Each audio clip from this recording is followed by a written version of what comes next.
Welcome to the New Year edition of Senior Moment with Nurse Linda. Today is the 2nd of January 2013, and that's the second time I've said that today. 2013, the lucky year. This is Dr. Charles Campbell, the man behind the camera, and this is Nurse Linda, back from the sunny, snowy north. Yes, absolutely. And I enjoyed every moment of this sunny, snowy north.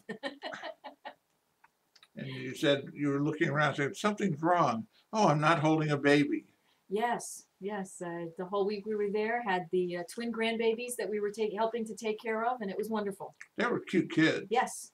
They're only, what, 6, 7 months old? They're 8 months old. 8 months old. Yes. They seem to have inherited your intelligence.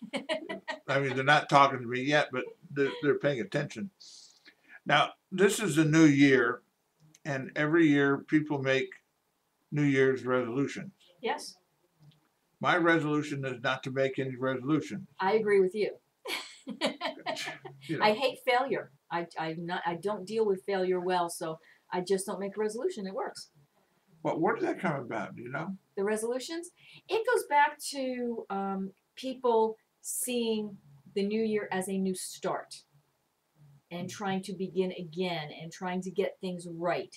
And all cultures do this in one form or another. They do it for Rosh Hashanah and Chinese New Year and our New Year as well in this country. So everyone does a form of a resolution.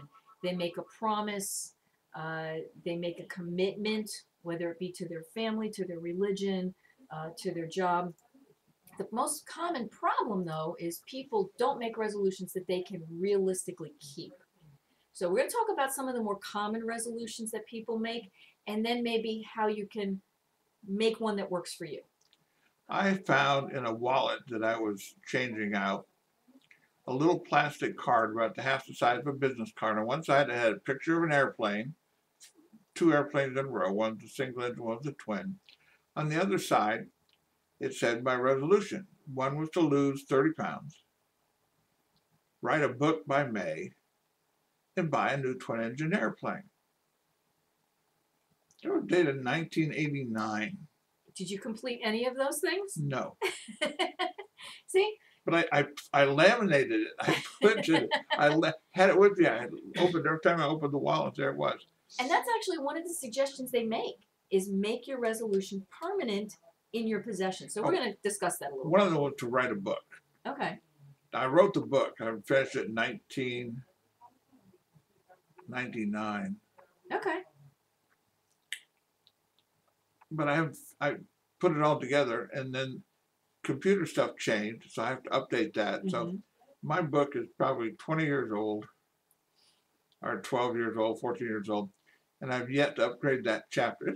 I sent you a copy of my marketing book. Yes. How to sell anything to anyone. It works really well. Okay, what do you got? Okay. The actually most common resolution people make is weight loss. But all they say is, I want to lose weight. Or they say, I want to lose 10 pounds. But they don't then put a plan into place on how they're going to do it. The next most common resolution is they want to have a better life. Yeah, that was the look on my face. If you can see that look on his face, it Can kind of you say vague? Exactly. How can you measure that? Spend more time with friends and family. Again, okay, what are you going to do to get there? Go to the gym and exercise. Stop smoking. Stop drinking. Help others. Get organized. All of these are very lofty and very promising goals, and they're very good goals to have. Make you feel good when you make them. But how are you going to get there? So instead of making multiple resolutions for yourself, pick one, and part of that resolution has to be make it measurable, not just weight loss, but I'm going to lose 10 pounds. Then part of your resolution is how are you going to get there? You're going to resolve to start exercising once a week for a month, then 2 times a week for a month, then 3 times a week for a month. Give yourself something realistic that you can put into your life. Stephen Covey said to make something a habit, you have to do it, if I remember this correctly, you have to do it every day for 2 weeks before it becomes a habit. So all you need to do is write it down, put it on your to-do list, and make sure you do it. Just like you have to go to work every day, you're going to do this exercise program. You're going to eat one healthier meal a day. That's realistic and that's attainable. Not, I'm going to change my whole diet.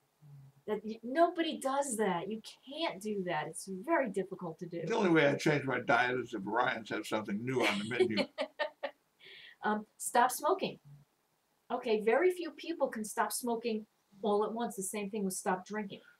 I stopped smoking in one day. It was the day I took it up when I was 8.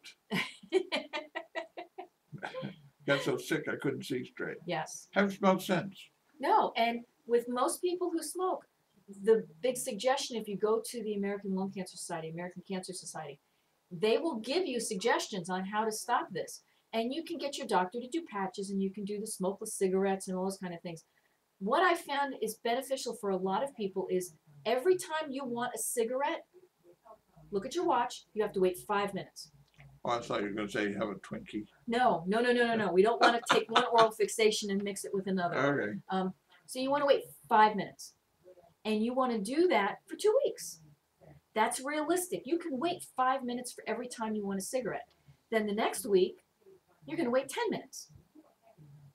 By waiting 5 minutes every time you want a cigarette, you've probably cut out 1, 2, maybe 3 cigarettes, depending on how often you smoke in a day. So you've made some improvement already. Then you go to 10 minutes. Then you go to 15 minutes. And you're gradually cutting it back and realizing you can do without it. Some people get to the point where if they wait 10 or 15 minutes for a cigarette, they get involved in other activities. All of a sudden, 30 or 40 minutes has gone by before they have that cigarette. Having never smoked, I only know from reports and reading that it's about as difficult to give up as heroin, or more difficult. It can be, yes. And that's why people have to be realistic about it. Before you have that cigarette, you want that cigarette, you have to get up and walk out to your mailbox and back first. Walk around your house 3 times. Pick something to do before you have that cigarette. So you start to change your activity level, you start to change your way of thinking, and it becomes a habit.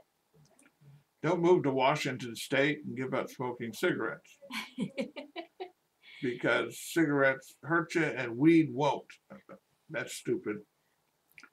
But it's difficult to give up. My brother was a musician and he smoked. He decided one day to stop. He stopped. Yeah. And some people can do that because they're not physically addicted to it. They don't have that gene that makes them physically addicted.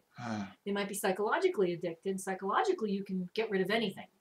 But the physical addiction is what's the hardest, I think. Sometimes, in some people, it's the opposite. But those cigarettes are a gateway drug, I think, or is it marijuana? One of those. Cigarettes are supposed to be the gateway drug to marijuana, to other things. That's the way it's supposed to go. I'm not sure I totally buy into that, but help others get organized are 2 other resolutions that people put out there. How are you going to do that? Again, if you want to be involved, make that plan, work the plan. Write the plan down. Write it down like you laminated your card. Didn't do me any damn Make good. it, well, but I figured, I just remembered, under my weight loss, at the time, a friend of mine was in some multi-level marketing thing that the shakes, you drink 2 of those a day and the weight's going to fall off. I drank those things for 2 weeks and passed out. I may have lost weight, but I don't remember. No. It's do something realistic for you. Yeah. And that's what you have to remember. And so that you don't fail. Because once people get that idea, well, I can't make a resolution because I'm going to fail. Well, it's not that you can't make a resolution. You have to make a resolution you can stick with. Okay, our next segment has to do with medications and how to handle those and getting everything up to date. We're going to talk about that. What danger is lurking in your medicine cabinet? There you go. We'll be right back, so stick around.